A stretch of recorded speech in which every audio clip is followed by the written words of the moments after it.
हाय guys. आज हमारा cell the unit of life chapter का थर्ड लेक्चर है। मैं चंचल हूँ और मैं आप लोगों को बॉटनी पढ़ाती हूँ।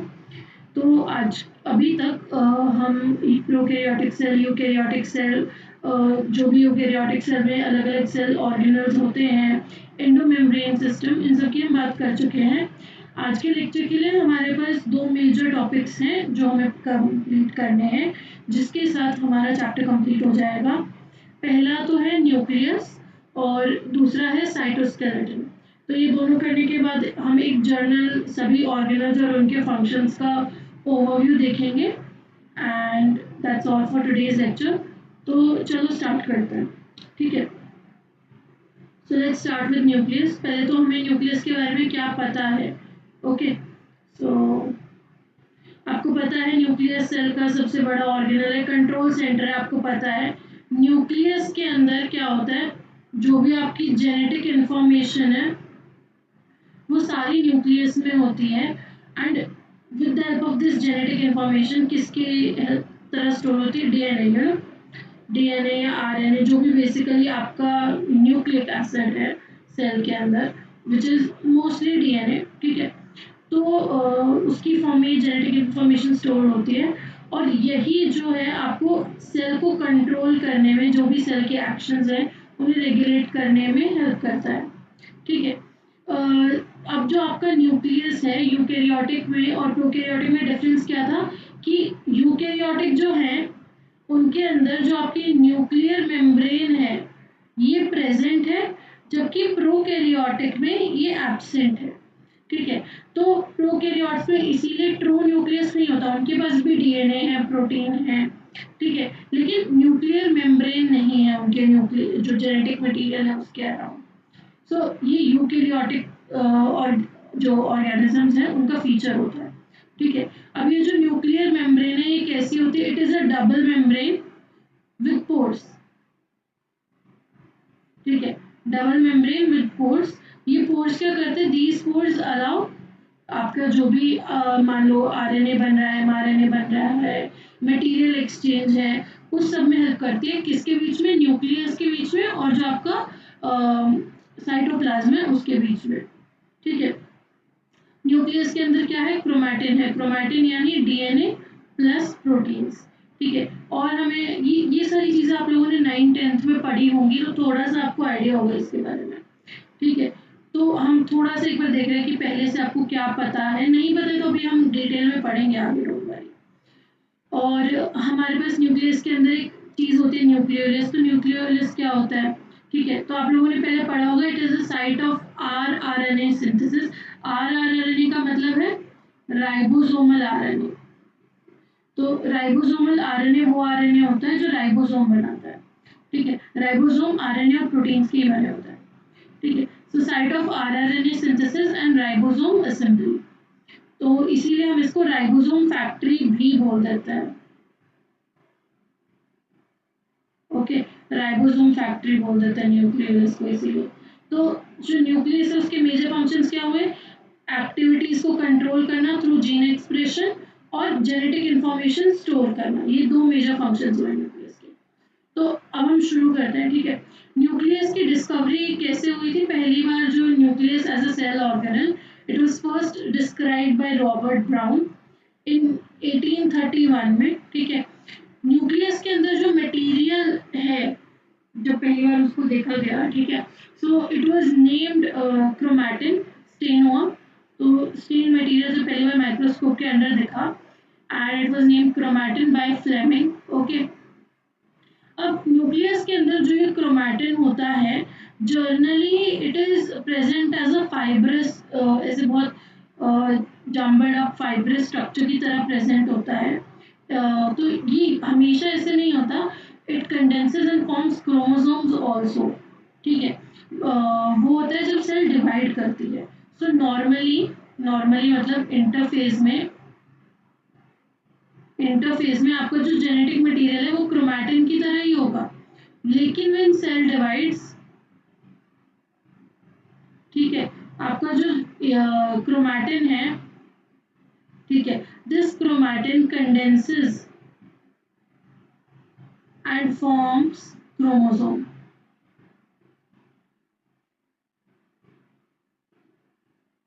ओके, क्रोमोसोम्स बना लेता है।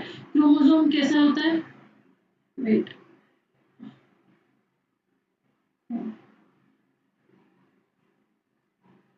आप लोगों ने पहले देखा भी होगा। This is what your chromosome looks like, है ना? तो इसका स्ट्रक्चर भी अभी हम डिटेल में पढ़ेंगे। ठीक है, so interface is highly extended and elaborate nucleoprotein fibre called chromatin. Nucleoprotein क्यों बोला? क्योंकि इसमें न्यूक्लिक एसिड है विच इज योर डीएनए या RNA depending on cell. Eukaryotes के लिए इट्स डीएनए मोस्टली। ठीक है, और प्रोटीन मतलब हिस्टोन, नॉन हिस्टोन प्रोटीन्स। ठीक है, तो इसीलिए इसको न्यूक्लियोप्रोटीन फाइबर स्ट्रक्चर है। ओके, देन न्यूक्लियर मैट्रिक्स है अंदर, एंड देयर आर वन और more special bodies called nucleoli.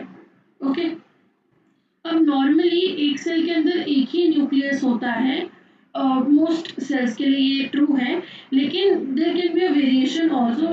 एक सेल के अंदर एक से ज़्यादा न्यूक्लियस भी हो सकता है, और ऐसा भी हो सकता है कि किसी किसी सेल में कोई भी न्यूक्लियस ना हो।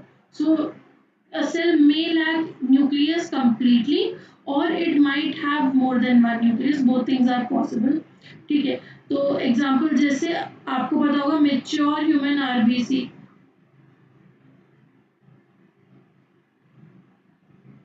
ठीक है, प्लांट्स के अंदर सीव ट्यूब सेल्स होते हैं। तो ये इनके अंदर क्या होता है? न्यूक्लियस होता ही नहीं है। ठीक है, न्यूक्लियर मैट्रिक्स या न्यूक्लियोप्लाज्म जो है उसी के अंदर आपका न्यूक्लियस और क्रोमैटिन लाई करता है। ओके, तो आगे चलता है। ये आपका स्ट्रक्चर आ गया। तो अभी हमने बात की थी न्यूक्लियर मेम्ब्रेन एक डबल मेम्ब्रेन है ना? हाँ, ये देखो, ये न्यूक्लियर मेम्ब्रेन एक डबल मेम्ब्रेन है। तो एक ही आपकी अंदर वाली मेम्ब्रेन है सी, और एक ये बाहर वाली मेम्ब्रेन है जो येलो से बनाई है। ठीक है, सो आपकी न्यूक्लियर मेम्ब्रेन में एक आउटर मेम्ब्रेन है, एक इनर मेम्ब्रेन है। एक आउटर मेम्ब्रेन है, एक इनर मेम्ब्रेन है। ये मिलके क्या बना रहे हैं? न्यूक्लियर मेम्ब्रेन से बेसिकली आपकी, आप कह सकते हो, nuclear envelope. Okay, nuclear envelope. अब आपका जो अंदर इस मेम्ब्रेन को अंदर क्या है? न्यूक्लियोप्लाज्म है, और इस न्यूक्लियोप्लाज्म में क्या लाई कर रहा है? क्रोमैटिन लाई कर रहा है, और न्यूक्लियोलाई लाई कर रहा है। क्रोमैटिन यानी डीएनए प्लस प्रोटीन्स, और न्यूक्लियोलाई आपको पता है क्या है? राइबोसोमल फैक्ट्री,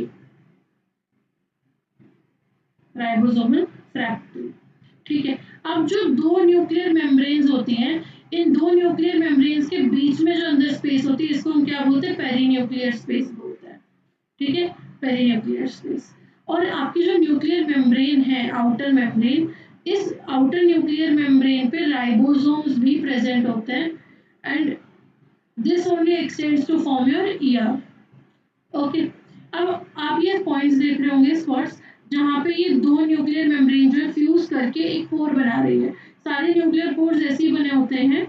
ठीक है, so these nuclear pores they allow passage and movement of RNA and proteins, जैसे हमने पहले देखा था। ठीक है, तो देख लेते हैं। न्यूक्लियोलाई स्पेशल स्ट्रक्चर्स हैं प्रेजेंट इन न्यूक्लियोप्लाज्म। ठीक है, मेम्ब्रेनलेस है, इम्पोर्टेंट। ठीक है, पूछ लिया जाता है कौन कौन से डबल मेम्ब्रेन ऑर्गेनल्स हैं, कौन कौन से ऐसे स्ट्रक्चर्स हैं सेल के अंदर जिनमें सिंगल मेम्ब्रेन है, कौन कौन से ऐसे जिनमें कोई मेम्ब्रेन है ही नहीं। तो अभी आपने देखा न्यूक्लियोलाई पे कोई मेम्ब्रेन नहीं है। ठीक है, न्यूक्लियोइड जिनमें होता है उनको कोई मेम्ब्रेन नहीं होती। राइबोसोम पे कोई मेम्ब्रेन नहीं होती। ऐसे डबल मेम्ब्रेन वाले कौन से स्ट्रक्चर्स आ जाते हैं? न्यूक्लियर मेम्ब्रेन डबल मेम्ब्रेन है। ठीक है, माइटोकॉन्ड्रिया की डबल मेम्ब्रेन होती है, क्लोरोप्लास्ट की डबल मेम्ब्रेन होती है, और बाकी मोस्ट ऑर्गेनल्स जो भी रह गए वो सारे आपके सिंगल मेम्ब्रेन वाले होते हैं। ठीक है, कंटेंट जो है न्यूक्लियर का, it is continuous with the rest of the nucleoplasm. Site for active RNA synthesis, again ये इंपॉर्टेंट है। यहाँ पे क्या हो रहा है? आरएनए सिंथेसिस हो रहा है। ठीक है, अब जो सेल्स, सोचो, जो सेल्स को प्रोटीन बनाना है उन सेल्स को ऑब्वियसली ज़्यादा राइबोसोम चाहिए, ज़्यादा राइबोसोम चाहिए तो जो राइबोसोम जिसको बनाना है वो भी ज़्यादा होना चाहिए। इसीलिए न्यूक्लियोलाई का जो कंटेंट है, ठीक है, this is higher in cells which make protein, ठीक है। Okay, so larger, more numerous nuclei are present in cells which actively carry out protein synthesis. ठीक है।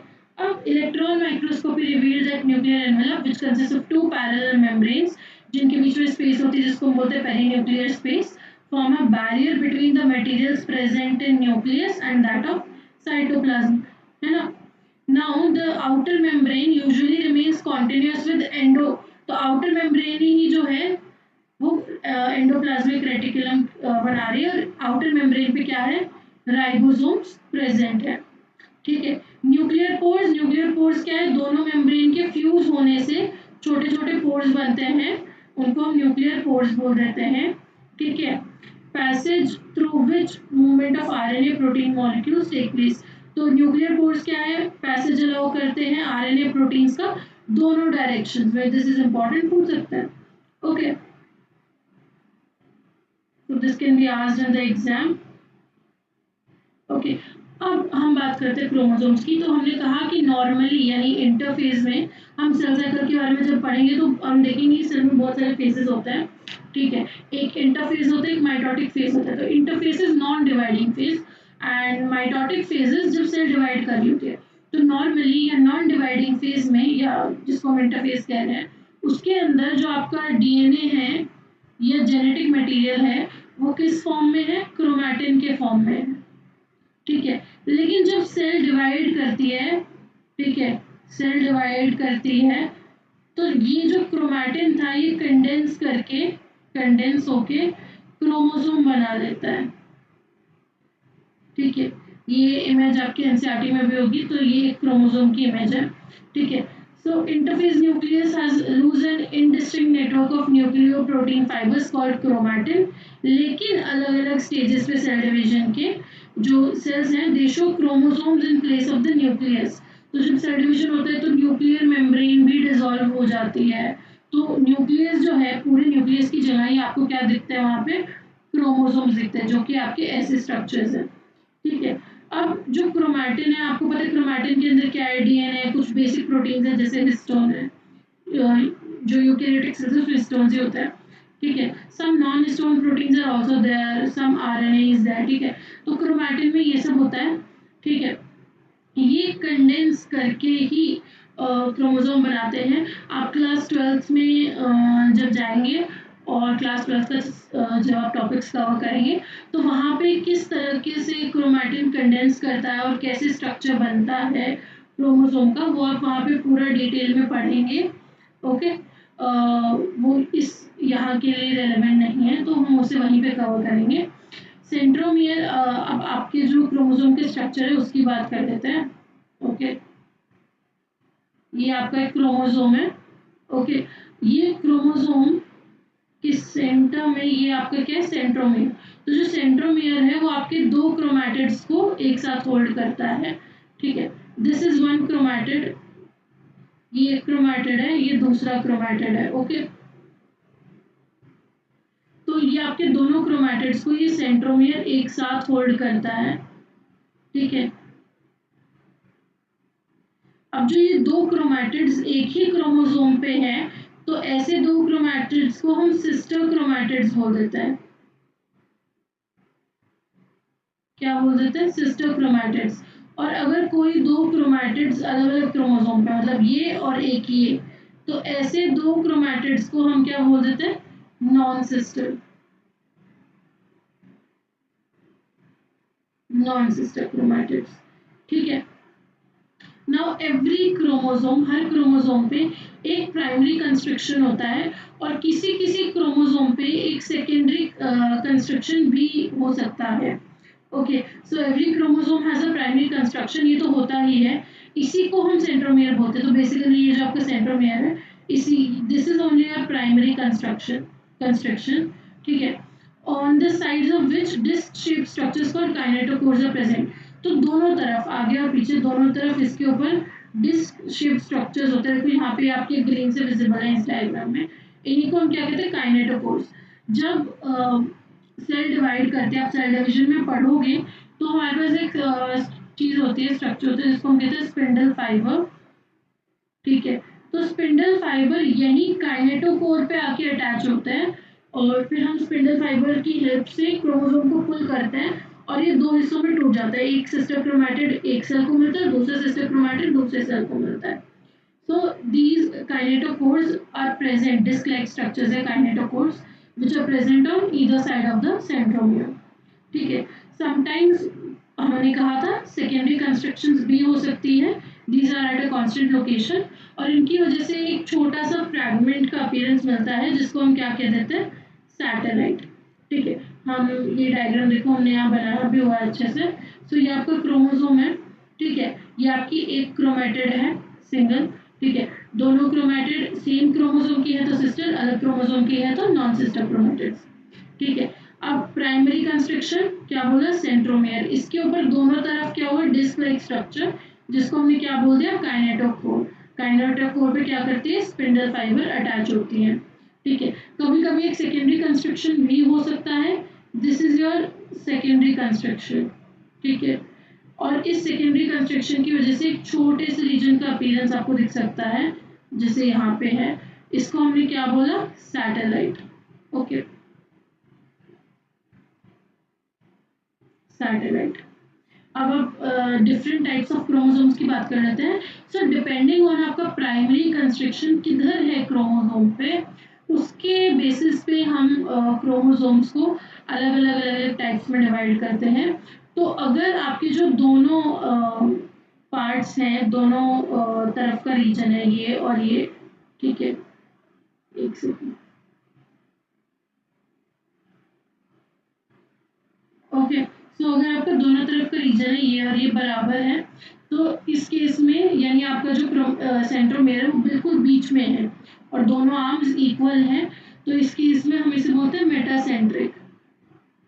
Metacentric chromosome. अगर थोड़ा सा सेंटर से एक तरफ पे है तो क्या होगा, आपको एक शॉर्ट आर्म मिलेगा, एक शॉर्ट आर्म मिलेगा और एक लॉन्ग आर्म मिलेगा, इन्हें पी एंड क्यू आर्म्स भी बोल देता है। ठीक है, तो ये आपका सब मेटासेंट्रिक है, सब मेटासेंट्रिक क्रोमोसोम है। ठीक है, फिर अगर ये काफी ज्यादा एक तरफ है, ठीक है, तो इसको हम एक्रोसेंट्रिक भी बोल देते हैं। और अगर बिल्कुल एंड पे है, बिल्कुल एंड पे, तो टीलोसेंट्रिक क्रोमोसोम। ठीक है, यहाँ पे आप देख भी सकते हो सेकेंडरी कंस्ट्रक्शन ऐसा दिख रहा है। ठीक है, तो आपके टाइप्स की हम बात करें, मेटासेंट्रिक है ना, सब मेटासेंट्रिक, एक्रो, टीलो। ठीक है, तो मेटासेंट्रिक में क्या है, मिडल सेंट्रोमियर है। सब मेटासेंट्रिक में centromere slightly away from middle. Acrocentric में सेंट्रोमियर जो है it is situated close to the end. और टीलोसेंट्रिक में क्या है, बिल्कुल टर्मिनल सेंट्रोमियर है। ठीक है, तो मेटा में दोनों आर्म्स बराबर, इसमें एक लॉन्ग एक शॉर्ट, इसमें एक एक्सट्रीमली शॉर्ट और एक extremely long.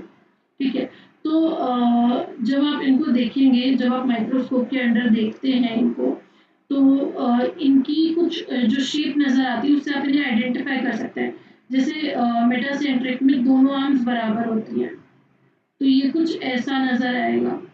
So they are V shaped. ठीक है, submetacentric L shaped. Okay, then acrocentric, okay, these are J shaped. Wait a second, yeah, okay, so these are J shaped, and telocentric are I shaped. Okay, तो ये आपको ऐसे नजर आएंगे। तो इनमें अगर आप देखोगे रिस्पेक्टिवली, तो देखो यहाँ आपका सेंट्रोमियर है बिल्कुल एंड पे, एंड से थोड़ा दूर। ओके, मिडल से थोड़ा सा एक तरफ एंड मिडल में सेंट्रोमियर है। तो ये आपके रिस्पेक्टिवली सारे क्रोमोसोम्स दिखते हैं। Now we come to the second topic of today's lecture, cytoskeleton. ठीक है, साइटोस्केलेटन बेस आप सबके लिए नया है, तो हम इसको स्टार्टिंग से बिल्कुल अच्छे से करेंगे। साइटोस्केलेटन क्या है? फिलामेंटस प्रोटीनेशियस स्ट्रक्चर्स का नेटवर्क है। ये मेजरली क्या करता है? सेल को स्ट्रक्चर प्रोवाइड करता है, शेप मेंटेन करने में हेल्प करता है। ठीक है, सेल डिवीजन के टाइम पे भी हेल्प करता है, कैसे करता है वो भी देखेंगे।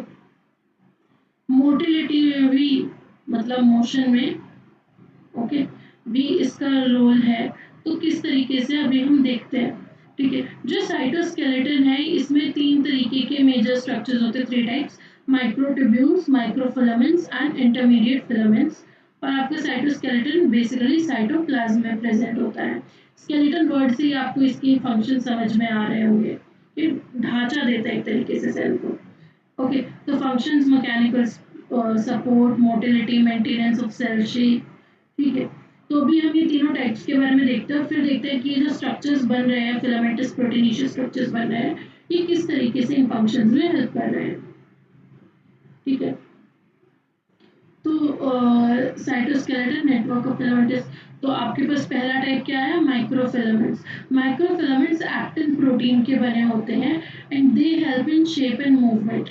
फिर आ जाते हैं intermediate filaments, they provide structural support. ठीक है, and then we have microtubules, ये ट्यूब्यूलिन प्रोटीन के बने होते हैं and they help in transport and self division, transport और सेल्फ डिवीजन में हेल्प करते हैं। ठीक है, ट्यूब्यूलिन जो प्रोटीन है इसी से आपके स्पिंडल फाइबर्स बनते हैं जो आपको सेल डिवीजन में हेल्प करते हैं। ठीक है, और अभी हम आगे डिटेल में इनके बारे में, तीनों के बारे में पढ़ लेते हैं। ये तो ओवरव्यू था कि तीनों के क्या क्या फंक्शंस होते हैं। ठीक है, तो माइक्रोफिलामेंट्स मेन प्रोटीन किस प्रोटीन के बने हैं? एक्टिन के बने हैं। ठीक है, G actin and F actin. G actin होता है globular and F actin is fibrous. ठीक है, तो ग्लोब्यूलर इज ऐसे सिंगल यूनिट होती है और फिर ये सिंगल यूनिट ऐसे मिल मिल के फाइब्रस एफ एक्टिन बना लेती है।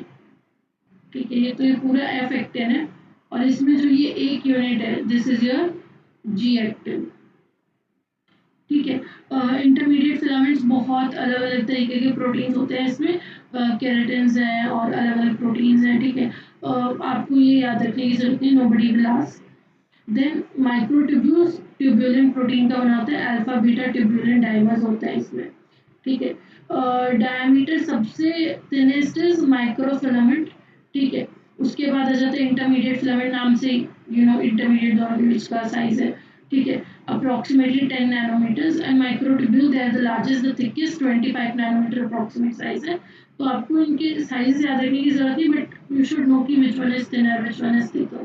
ठीक है, सो सबसे ज्यादा माइक्रोट्यूब्यूल, उससे कम इंटरमीडिएट और सबसे थिनेस्ट माइक्रोफिलामेंट, या फिर आप इनको एक्टिन फिलामेंट्स भी बोल सकते हो। स्ट्रक्चर की बात करूं तो माइक्रोफिलामेंट में एक्टिन है, एफ एक्टिन है, तो दो एफ एक्टिन जो होते हैं वो ट्विस्ट करके हेलिक्स फॉर्म करता है।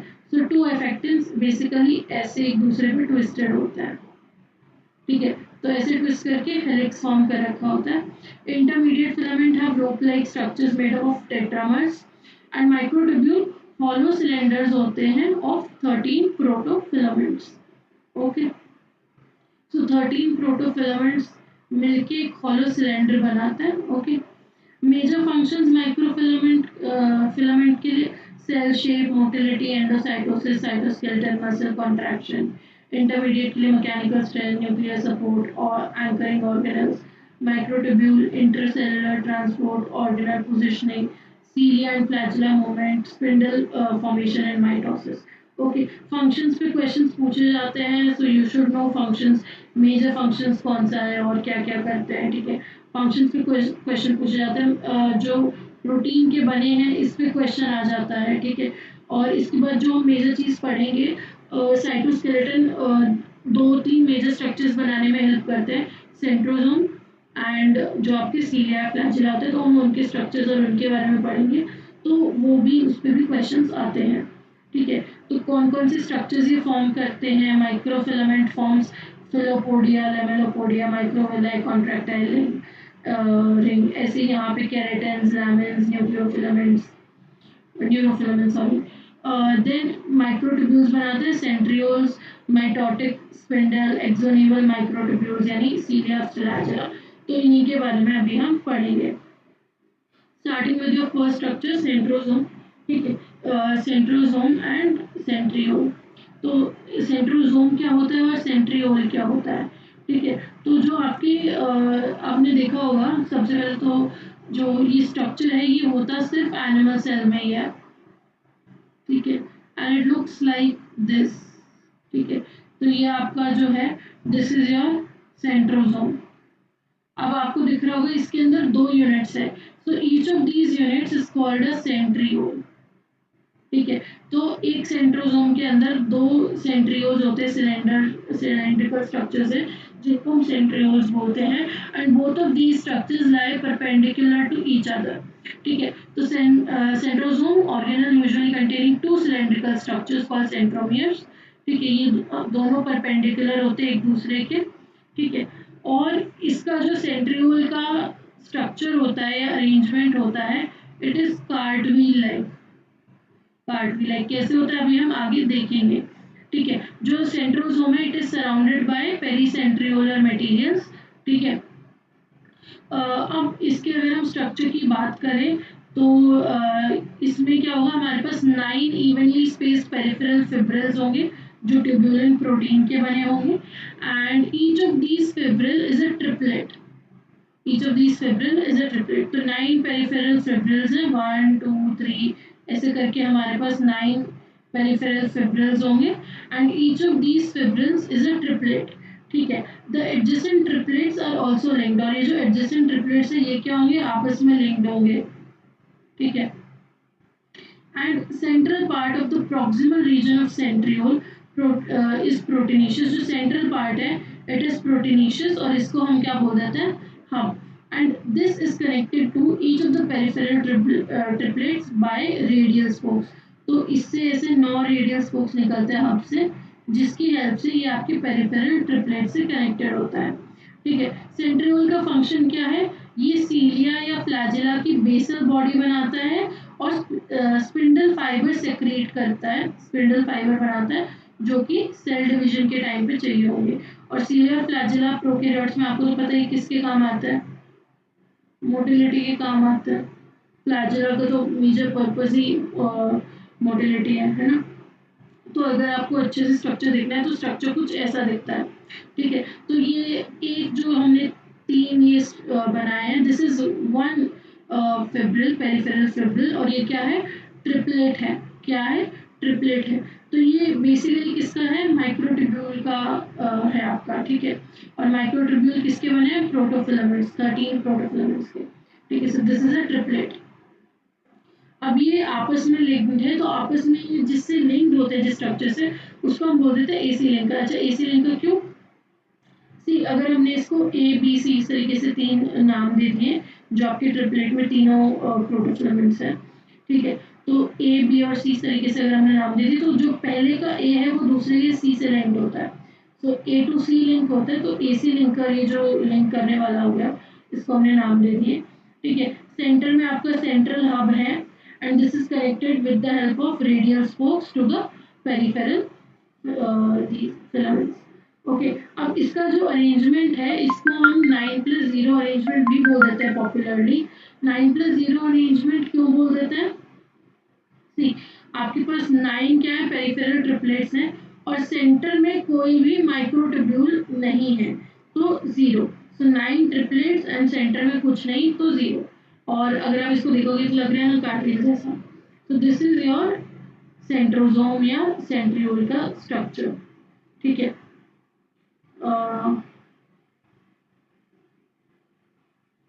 ओके,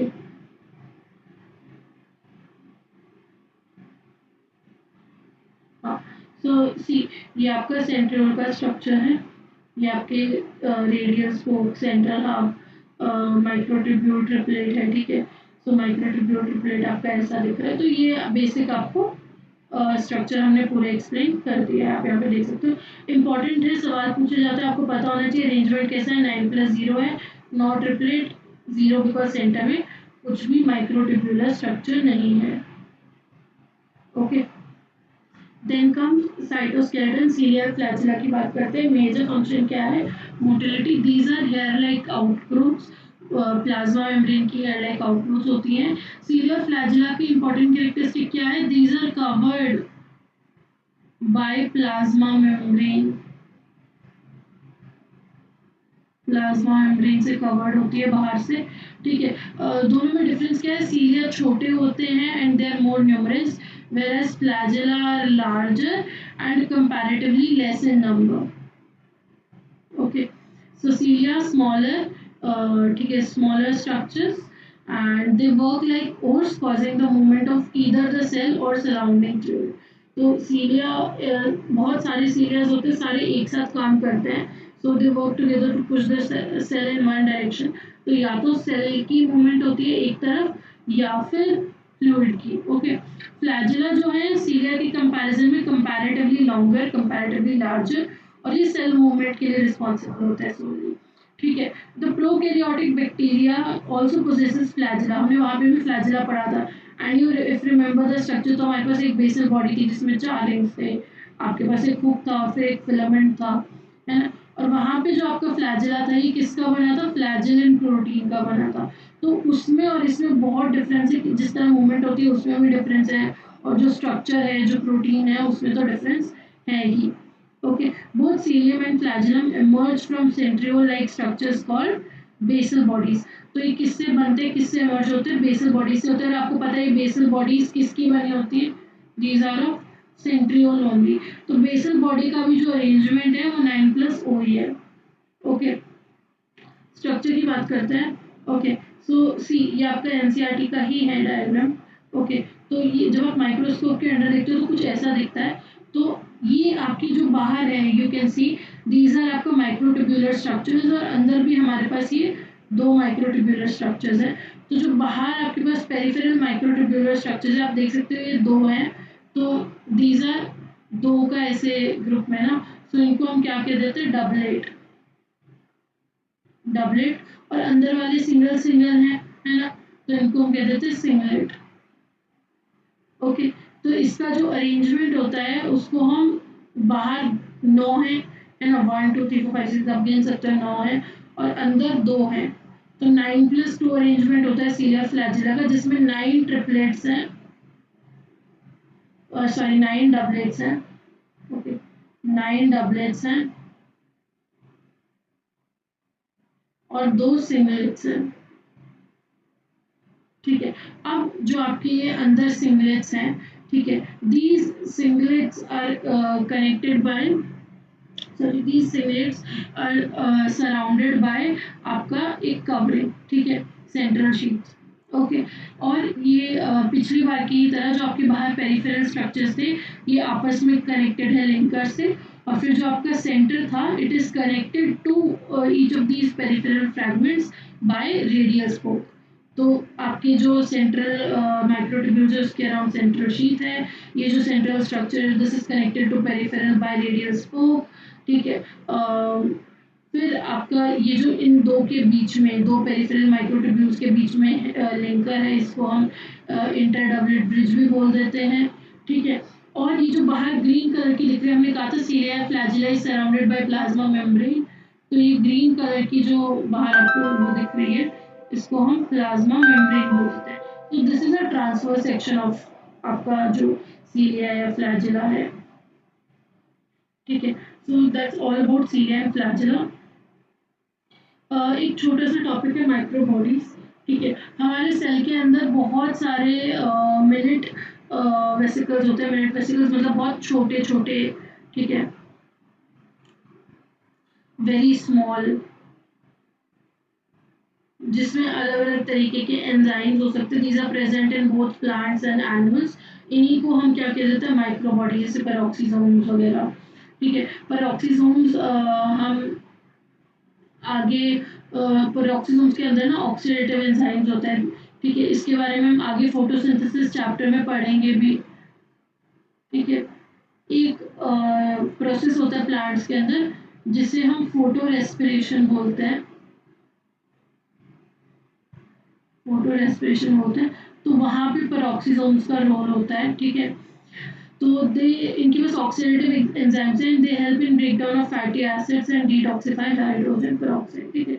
तो इसके बारे में हम वहाँ पे पढ़ेंगे, डिटेल में पढ़ेंगे इस प्रोसेस के बारे में भी, और फोटो रेस्पिरेशन में पेरोक्सीसोम्स का क्या रोल होता है उसके बारे में भी, ठीक है। हमने पहले भी देखा था, एक बार दोबारा हम देख लेते हैं एनिमल और प्लांट सेल के बीच में, क्योंकि अब हमारा पूरा यूकैरियोटिक सेल कवर हो गया तो क्या डिफरेंसेस होते हैं। सबसे पहले सेल वॉल, प्लांट सेल के अंदर सेल वॉल होगी, एनिमल सेल के अंदर सेल वॉल नहीं होती।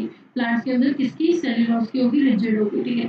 सेल मेम्ब्रेन दोनों में होगी, ठीक है। एनिमल्स के अंदर सिर्फ सेल मेम्ब्रेन होती है, प्लांट के अंदर जो सेल मेम्ब्रेन है उसमें जो आपकी basically it is inner to the wall, बाहर सेल वॉल है, अंदर सेल मेम्ब्रेन है। शेप की बात करो, प्लांट्स के अंदर जो सेल की शेप है जनरली फिक्स्ड होती है, एनिमल सेल के अंदर कुछ भी शेप हो सकती है, it can be very irregular also, generally round होती है, ठीक है। प्लांट्स के अंदर फिक्स्ड क्यों है, क्योंकि सेल वॉल प्रेजेंट है इसीलिए। वैक्यूल की बात कर रहे थे, प्लांट्स के अंदर जनरली एक और बहुत बड़ा वैक्यूल होता है, it occupies approximately 90 to 95% of cell volume. Where animal cell के अंदर स्मॉल छोटे छोटे एक दो वैक्यूल्स या बिल्कुल ना भी हो वैक्यूल, ठीक है, एब्सेंट भी हो सकता है। प्लास्टिड की बात कर लेते हैं, प्लांट्स के अंदर प्रेजेंट होगा, एनिमल के अंदर ये ऑर्गेनल नहीं होता। मोड ऑफ न्यूट्रिशन प्लांट्स के लिए जर्नली ऑटोट्रॉफिक, जर्नली का मतलब है मोस्ट प्लांट्स के लिए ऑटोट्रॉफिक है, लेकिन इससे कुछ अलग भी हमें मिल सकता है, ओके, ठीक है। जैसे आपको पता होगा इंसेक्टिवोरस प्लांट्स, एक्सेप्शंस आपने पहले भी पढ़े हैं, ठीक है। एनिमल सेल्स के लिए generally it is heterotrophic. Centrioles plant के अंदर जनरली एब्सेंट नहीं होते, तो आप कहोगे कि सेंट्रियोल नहीं है, तो फिर जब सेल डिवीजन हो रहा है तो कौन बना रहा है स्पिंडल फाइबर, कौन हेल्प कर रहा है उसमें। तो प्लांट्स के अंदर हमारे पास एक स्ट्रक्चर होता है जिसको बोलते हैं MTOC. MTOC is microtubule organising centre, okay. और एनिमल्स के अंदर तो सेंट्रियोल्स है ही। लाइसोसोम्स की बात करो, प्लांट्स के अंदर इट इज रेयर, वो मिल जाता है, होता है, ठीक है, एनिमल्स के अंदर होता है। माइटोकॉन्ड्रिया ऑब्वियसली दोनों में होगा, और जो सेल्स को ज़्यादा एनर्जी चाहिए उनके अंदर ऑब्वियसली ज़्यादा माइटोकॉन्ड्रिया होगा। गोल्जी अपरेटस अगेन, प्लांट्स के अंदर जो गोल्जी होते हैं they are simple and many, ठीक है। डिक्टोसोम्स एंड एनिमल्स के अंदर इट इज कॉम्प्लेक्स और यूजुअली एक ही होता है, एक या दो, ओके। दीज आर एक generalized, okay. Cytokinesis plant cell के अंदर प्लेट फॉर्मेशन से, एनिमल सेल के अंदर क्लीवेज फरो फॉर्मेशन से होता है, ओके। इसके बारे में हम अगले चैप्टर सेल डिवीजन में करेंगे, ओके। सीलियर फ्लैजेला प्लांट्स के अंदर it is rare and simple, animals के अंदर it is often present and it is more complex. Nucleus peripheral pushed by vacuole, क्योंकि वैक्यूल बड़ा है, 90 to 95% स्पेस ऑक्यूपाई कर रहा है, तो न्यूक्लियस को पुश कर देता है एक कोने में, that is why it's peripheral. And animal cells में जनरली इट इज सेंट्रल। यही आप इस डायग्राम में देख सकते हो, देखो यहाँ पे आपका जो न्यूक्लियस है वो सेंटर में है, यहाँ न्यूक्लियस साइड में है, बड़ा सा वैक्यूल है, ये आपकी प्लांट सेल है, this is your plant cell, ये आपकी एनिमल सेल है,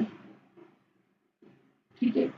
तो आप देख सकते हो प्लांट्स के अंदर पेरोक्सीसोम्स भी हैं, ठीक है। जो भी आपने अलग अलग ऑर्गेनल्स पढ़े हैं वो सारे ऑर्गेनल्स हैं, आप देख सकते हो प्लांट में अंदर आपकी जो मेम्ब्रेन है वो सेल मेम्ब्रेन है, ठीक है। बाहर आपकी जो मेम्ब्रेन है वो सेल वॉल है, देखो सेल वॉल है, ठीक है। अंदर प्लाज्मा मेम्ब्रेन है, ठीक है। तो आपको सारे स्ट्रक्चर्स में वो दिखाई देंगे, ओके। सिमिलरली आप यहाँ देख सकते हो, यहाँ पे आपकी एक ही मेम्ब्रेन है जो हमारे पास है, which is your plasma membrane, कोई भी सेल वॉल प्रेजेंट नहीं है, सेंट्रल न्यूक्लियस है, आपके पास सी माइटोकॉन्ड्रियाज है, ओके। गोल्जी बॉडी प्रेजेंट है, ठीक है। तो इसमें आप अलग अलग स्ट्रक्चर्स देख सकते हो, देखो यहाँ पे सेंट्रियोल भी है, ट्यूब्यूलर स्ट्रक्चर, सेंट्रियोल, ओके। तो ये आपके एनसीईआरटी के ही डायग्राम्स है प्लांट सेल के और एनिमल सेल के। नाउ लास्ट एक बार हम देख लेते हैं कि हमने कौन कौन से सेल ऑर्गेनल्स किए और उनके मेजर फंक्शंस क्या है।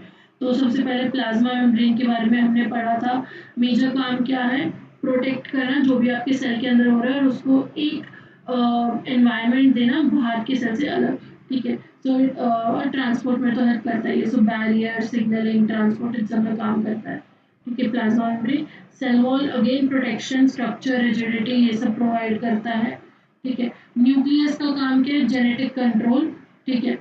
और mitochondria energy production main function, plastid storage में हेल्प करते हैं। हमें पता है हमारे पास 3 तरीके के प्लास्टिड्स होते हैं बेस्ड ऑन क्या उनका पिगमेंट स्टोर कर रहे हैं, chromoplast, chloroplast and leucoplast, okay okay. Then we have Golgi. Golgi का काम क्या है, major modification and packaging, lysosome क्या कर रहे हैं, डाइजेशन कर रहे हैं, ठीक है। Then we have vacuoles. Vacuoles का मेजर काम स्टोरेज, ठीक है।